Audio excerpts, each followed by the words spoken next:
ప్రశ్న. సంఘ కాపరి విశ్వాసులను ఎటువంటి రీతిగా నడిపించాలి? వివరణ ఇవ్వండి. వివరణ ఇవ్వండి అన్నాడు. ఎవరు? వివరణ ఎవరు? ఓనియల్ రాజమండ్రి. చెప్పాము, వీడికి బుద్ధి లేదు.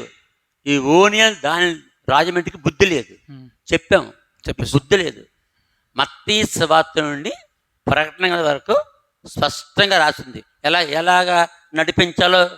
ఎంతకి సంఘ కాపరా తెలియదు.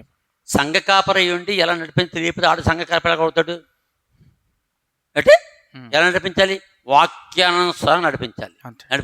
వాక్యానుసారం ఎక్కడి నుంచి ఎక్కడికి ఉంది? మత్తయి సువార్తని ప్రకటన యేసు బోధలు మత్తయి సువార్త 5వ అధ్యాయం స్టార్ట్. ఎక్కడ? 5వ అధ్యాయం స్టార్ట్.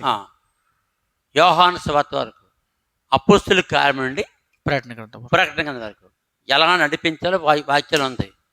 దీనికి మించి అడిగితే ఇంకోసారి ఉంటాడు సంగతి. అయిపోయింది జవాబు.